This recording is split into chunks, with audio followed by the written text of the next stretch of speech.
Thank you so much for clicking on this video and being a part of our amazing community. If you enjoy what you see, hit that subscribe button and join us on this exciting journey. Your support means the world to me. Sit back, relax, and let's enjoy the video. There's a popular saying that goes, things change and people grow. As someone who was devoted to God, feared Him, and was a preacher of loyalty, I expected my ex-wife to change and grow, but not in a negative way. What I discovered still gives me chills till today. Hi everyone, I'm Jesse, a 38-year-old male, and my ex-wife, Susan, a 33-year-old female, cheated on me in the most unbelievable way, right under my nose. Susan and I were both in our 20s when we first met. She had just moved to our town and happened to join our church. At that time, I was very active in my local church, and I could easily tell who joined newly. The first time I saw Susan in church that Sunday, I thought she was just one of those people in the neighborhood who decided to join our Sunday service. But after a couple of Sundays, she still came around from attending regular Sunday service. She started showing up in midweek services and even joined to clean the church on Saturdays. As of then, Susan was a very young and beautiful woman, and she was full of life and energy. Her presence had a way of always cheering people up and lifting their spirits, and it was one of the reasons she made friends easily. Also, because of her commitment to our church, people accepted her with open arms, and in less than a year, almost everyone knew who Susan was. All this while, I had been observing her because I wanted to be sure of certain things before I made the move. Truth is, I loved Susan from the first time I saw her, and I don't know if it was the Holy Spirit pulling me to her, but I just liked her. We weren't so close in the beginning. We only saw each other in church during weekly activities or whenever we went out for evangelism. About a year after joining church and winning the hearts of the people she was close to, Susan joined the choir. She had a very beautiful voice, and she had been hiding it because she wasn't sure she could sing. But after weeks of encouragement from her new family, Susan started singing in the choir, and she had been singing for years since then.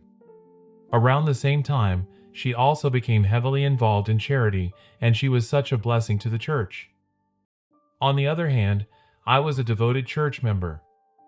I wasn't in the choir or a part of the charity movement like Susan. I only did my own thing and contributed to the church in every way I could. After a year plus of observing Susan and seeing how committed she was, I knew it was time to get close to her. We started talking to each other regularly, and with time, we got close. She knew I was hitting on her, but I didn't want to rush into a relationship. I had been badly hurt in the past by my college girlfriend, and I didn't want that to happen again down the line. Susan and I became each other's accountability partners. We attended Bible study together, belonged to the same prayer group, and we did literally everything together. We weren't dating then, but people could tell that there was something going on between us. Eventually, I asked her to officially be my girlfriend, and she said yes. We were both working at that time, so it was easier for us to start saving money toward our wedding. Wait, if you are not subscribed to my channel, please do. Appreciate your support, brother. So, I was working for a small marketing firm in town while Susan was working as a secretary for one of our church members who owned a medium-sized business. While Susan and I were dating, we never got intimate because it was against our beliefs, and it was also another reason we got married fast. I believed I knew her inside and out and understood her personality because I had been observing her for a very long time. So we went ahead and got married after dating for 7 months. Our wedding was small, but the church supported us, especially since we were both devoted members. Before we got married, we had already secured a bigger apartment we would be moving into. Immediately we returned from our honeymoon, we moved into our apartment and started the new phase of our life together. Those were some of the happiest days of my life. We didn't have kids then, and we didn't have much, but we were so happy together. In fact, by getting married, we pushed each other closer to our dreams, closer to God, and we did so much together. We also agreed that we would not have children until our marriage was 2 years old. That way, we could get to know each other better, spend quality time together, and build a future that would be suitable for our kids. Well, we stuck to the plan. We were also able to start a small business in our neighborhood. It wasn't big, but it was good as a side hustle and as a new couple. Then the church supported us with some basic needs, and Susan used to get a lot of favors from our church members that she was close to. I never regretted marrying Susan. She was sweet, had a big heart, and treated me with so much love. She took care of me, the house, and her job with no complaints. We barely had a reason to argue and fight, and our relationship with God also kept growing. 2 years after we married, we found out Susan was pregnant, and that was a very defining moment for me. I was even happier than I was on our wedding day. During her pregnancy, I supported her as much as I could, especially from her second trimester. The doctor advised her to rest a lot, so she barely did anything. I did the cooking, cleaning, laundry, shopping for groceries, and all. She was not to stress herself in any way, and I ensured that she didn't. Eventually, she gave birth to a boy, Nikolas, and I was the happiest daddy on earth. When Nikolas came, he turned out to be a spitting image of his mother, and people claimed that he had my nose, which I didn't mind. With Nikolas in our lives, we were so happy, and I did everything to give him a beautiful life. Even when Susan had to stop working to look after him, I worked as hard as I could, and I even got an evening job to support my day job. As time passed, Nikolas grew, and Susan and I were so happy. Not to sound like a terrible dad, but the last time I tracked Nikolas' growth was at age 5. From there, he just grew like a weed, and before I knew it, he was in high school. In a twinkle of an eye, he was out of high school and preparing for his career in basketball. We didn't have another child after him because we realized it was not easy to take care of one child, let alone two. Like every other basketball player, Nikolas was tall and strong. He was the tallest in the house. He started playing basketball right from age 9, and he used to play basketball all the time with the other kids in our neighborhood. Even in school, he was in his basketball team, and he was one of his team's best players. When Nikolas finished high school and told us he wanted to go fully into basketball, we weren't surprised because we had seen how much passion he had for it. So we supported him with our support. Nikolas started training more and more, and soon he made friends with some of the basketball players. I knew some of the teenage boys, and I didn't know some because they didn't live or grow up in the neighborhood. Just like his mother, Nikolas was kind, and he looked after other people like we raised him to. Because of his kindness towards others, Nikolas made friends easily. After practicing for the day, Nikolas would invite his friends back to the house for lunch or dinner, and they would come as a group. These were all teenage boys, and although some of them were 19 years old, they had mainly under 18s as our house guests. Whenever Nikolas or I would bring guests home, Susan had to cook for them. It was the same with her. It didn't matter if she was inviting her church friends to our house or her other friends. She had to cook something, and being that Susan was a very good cook, and all of her meals were delicious, Nikolas and his friends kept visiting. They knew Susan would always be happy to cook for them, even if they visited 5 times in a week. And this continued for a while. Personally, I didn't have an issue with Susan cooking for the boys whenever they visited, even though the boys came to just play console or hang out with Nikolas. Sometimes, I was happy that he could bring his friends to our house, and they were comfortable to dine with us. As of the time Nikolas was pursuing his career in basketball, I was only doing one job.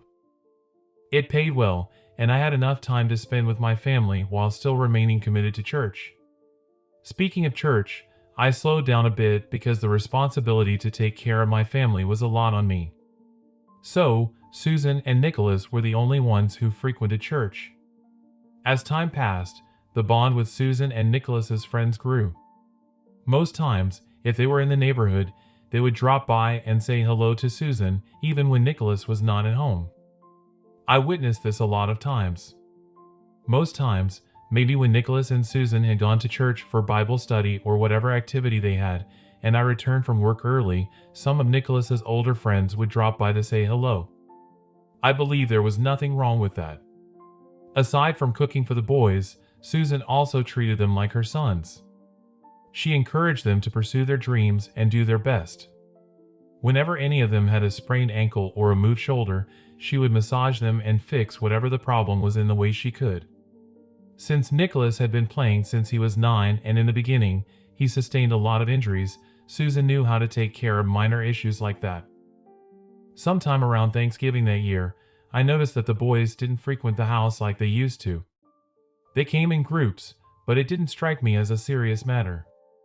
Although I was used to them arguing while playing games or eating loudly whenever they were around, I simply believed they were hanging out in another person's home, and Nikolas joined them, which was very normal for teenage boys. I also noticed that Nikolas practiced less, and he didn't look very motivated like he used to be. Most times, I would wake up by 5 a.m. to see Nikolas practicing in the small basketball court in our front yard, but that stopped for a while. When I first asked him why he was no longer playing, he told me he was having some issues with his girlfriend, and it was affecting him. I knew his girlfriend, and she was a good girl, so I charged him to fix whatever his issue was with her and get his eyes back on the game. This was a couple of days before Nikolas returned home with a bleeding face one evening. That evening, I was resting at home as I had only returned from work, and I wasn't expecting to see Nikolas or his mother because they were meant to be in church.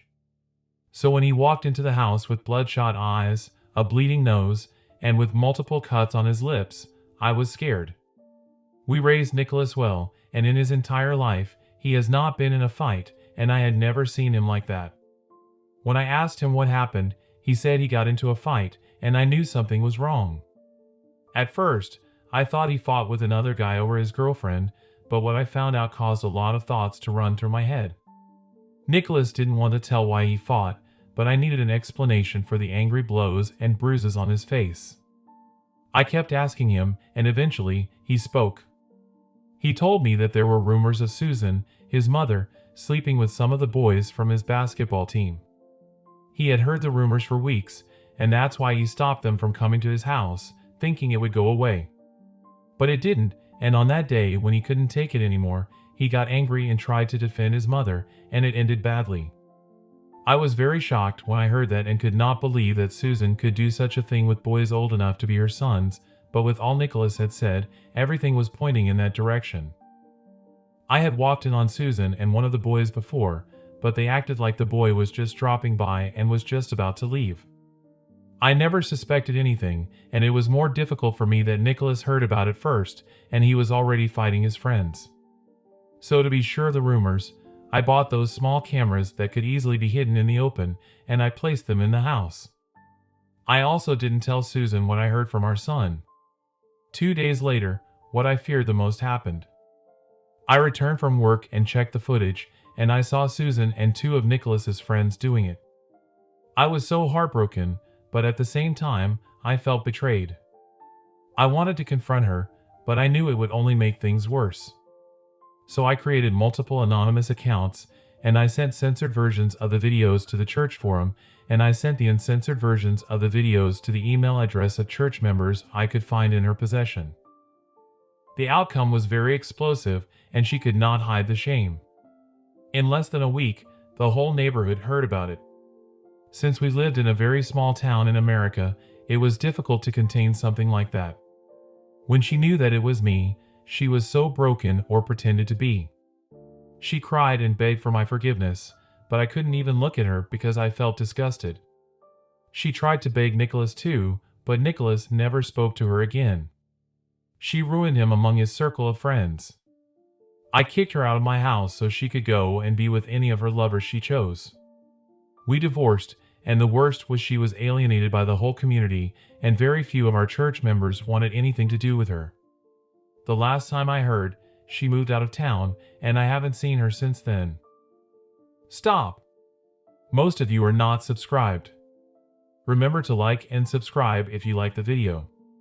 Everything helps for the algorithm. Thank you so much for taking the time to watch this video. If you found it valuable, don't forget to hit that subscribe button and become a part of our growing community. Now, I invite you to share your thoughts, opinions, and ideas in the comments below. I genuinely value your feedback and look forward to hearing from each and every one of you. Let's connect, learn, and grow together.